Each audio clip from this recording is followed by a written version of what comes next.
हम सब की ज़िंदगी में कोई ना कोई मुश्किलें होती हैं, ये तो हम सबको ही पता है।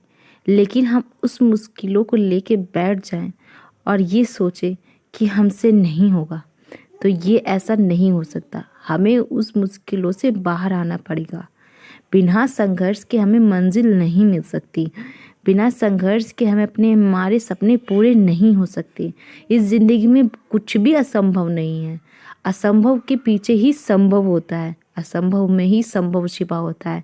इसलिए असंभव को संभव ही करना ये हमारा कर्तव्य है। अगर हम नहीं करेंगे तो हमारे सपने पीछे उड़ चले जाएंगे, और जब हम आगे अपने भविष्य की ओर देखेंगे तो हमें पता चलेगा कि अगर हम उस वक्त थोड़ी सी मेहनत और कर लेते तो शायद आज के दिन हम रोना ना रोते, हमारे पास कोई पछतावा ना होता। तो इसीलिए हमें हमेशा अपने सपनों को पूरा करने के लिए जी तोड़ से मेहनत करनी चाहिए। अगर हमें अभी अच्छा कल पाना है कल के लिए, तो आज हमें बेहतर करना पड़ेगा। अगर हम आज बेहतर कर देते हैं तो हमारा कल अपने आप ही अच्छा हो जाएगा। इसलिए हमें बिल्कुल भी अपना समय बिल्कुल भी बर्बाद नहीं करना है गाइज। हमें निरंतर प्रयास करते रहना है। केवीएस में नहीं हुआ कोई बात नहीं, हम DTPSP में तैयारी अपनी ऐसी रखेंगे कि हम इसको मिस ना कर सकते। ये तो हम सभी को पता है कि वैसे भी वैकेंसी बहुत कम आती है, बहुत ही रेयर केस में आती है, और हम निरंतर प्रयास करते रहते हैं। और जब वैकेंसी आ जाती है तो हमारा आत्मविश्वास कमज़ोर हो जाता है कि कह रहे अब क्या करें क्या नहीं करें। ठीक है, तो इस वजह से हमें अपना मेहनत करते रहना है, मेहनत करते रहना। मेहनत करने से बिल्कुल भी नहीं छूटना है, क्योंकि हम सपने हमारे बड़े हैं तो पूरा भी हमें ही करना है, कोई दूसरा आके तो करेगा नहीं। तो गाइज हमें अपनी मेहनत को बिल्कुल भी कमज़ोर नहीं होने देना है। देखिए, औरों के हिसाब से हम हाउस वाइफ की ज़िंदगी बहुत अलग होती है, लेकिन हमें अपने सपनों को पूरा करने के लिए संघर्ष करना पड़ता है। जब हम हर चीज़ कर सकते हैं तो ये क्यों नहीं कर सकते हैं। तो इस वजह से अगर आप लोगों को कितना भी काम हो अपने लिए टाइम निकालिए, तभी हम अपने सपनों को अच्छे मुकाम तक लेके जाएंगे और हमारा कल बेहतर हो सकेगा। ये नहीं मत सोचिए कि हमें टाइम नहीं मिलता, बच्चे हैं, ये सब कुछ नहीं। बस अपना काम करते रहिए और अपने सपनों के पीछे लगे रहिए। ये मौका कभी कभी मिलता है, बार बार मौका नहीं मिलता है। तो गाइज मैं भी एक हाउस वाइफ हूँ, और मैं भी अपने सारे कर्तव्य पूरे करने के बाद, बहू की, माँ की, सब कर्तव्य पूरे करने के बाद फिर मैं अपनी पढ़ाई को रेगुलर करती हूँ।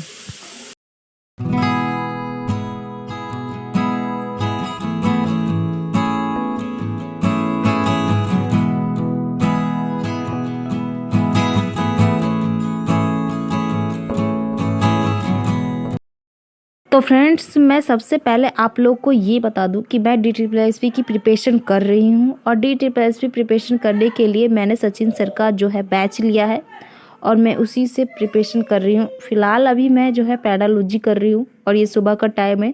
सुबह के टाइम में 10 बजे से 12 बजे तक आराम से पढ़ लेती हूँ।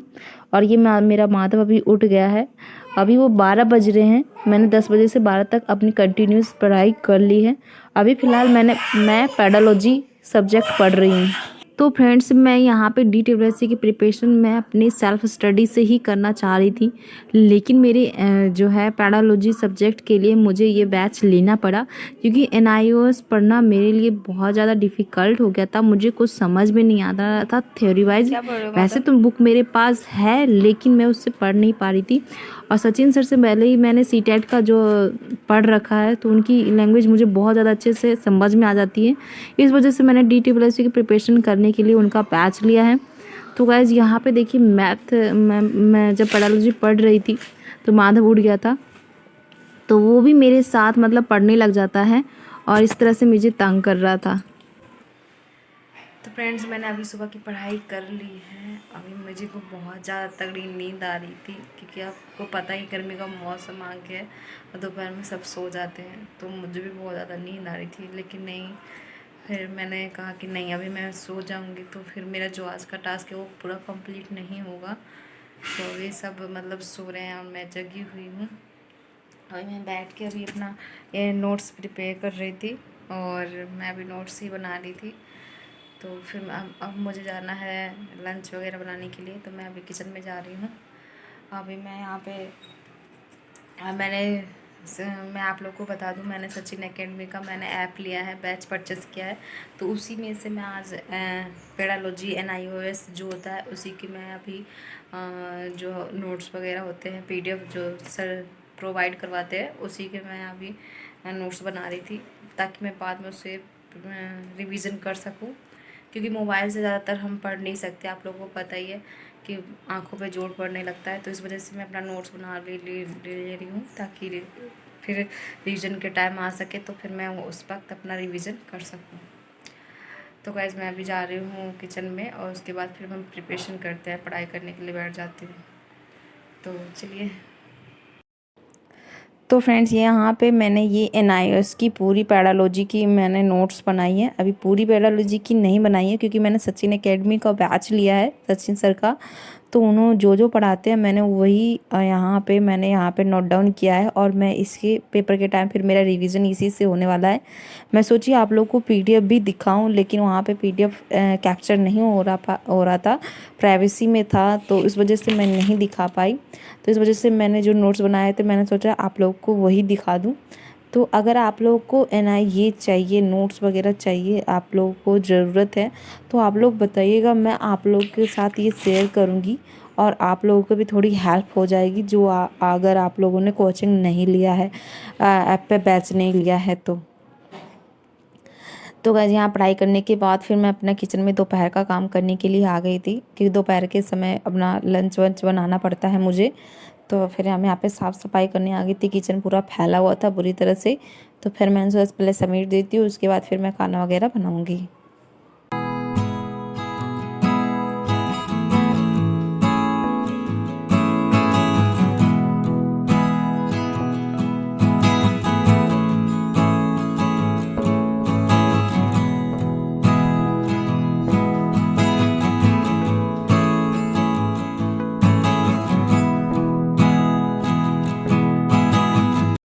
मैं मानती हूँ कि हम हाउसवाइफ को इतना समय नहीं मिल पाता कि हम लगातार 6 से 8 घंटे अपने प्रिपरेशन कर सकें।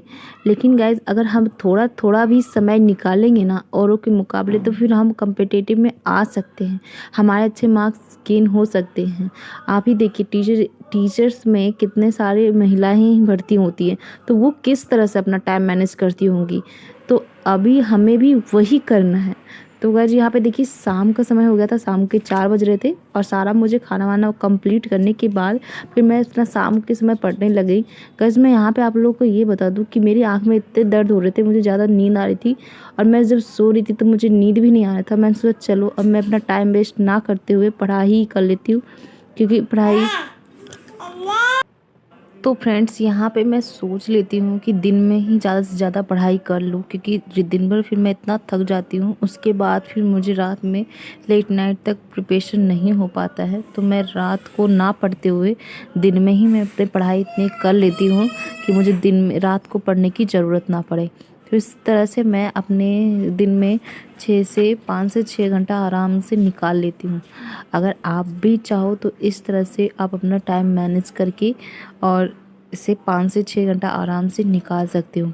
क्योंकि आप लोगों को पता है कि DTD PSC का ऐसा एग्ज़ाम नहीं है कि 1-2 घंटा पढ़ के आप उसको निकाल सकते हो। हमें इसमें मैक्सिमम से मैक्सिमम हमें 7-8 घंटा देना ही पड़ेगा, अगर हम शुरू से रिवाइज कर रहे हैं और शुरू से पढ़ रहे हैं, अगर हमने कुछ भी नहीं पढ़ा है तो गाइज मैं आप लोग को यहाँ बता दूँ कि मेरे घर में शादी भी है, और शादी भी हमें अटेंड करनी है कुछ दिनों के बाद। तो मैंने टारगेट रखा है कि मैं अपने 1 से 2 मंथ में अच्छे से अच्छे प्रिपरेशन कर सकूं। और यहाँ पे देखिए शादी की शॉपिंग करनी भी स्टार्ट हो गई, और मैंने ऑनलाइन यहाँ पे साड़ी परचेज़ किए थे, तो वही ऑनलाइन आया था। तो यहाँ पे देखिए। तो गाइज मैं अपना ब्लॉग यहीं पे समाप्त करती हूँ। अगर आप लोगों को ऐसा मेरा ब्लॉग अच्छा लगा हो, अगर कोई क्वेरी है तो आप कमेंट में ज़रूर बताइएगा, और लोगों के साथ शेयर ज़रूर कीजिएगा। तो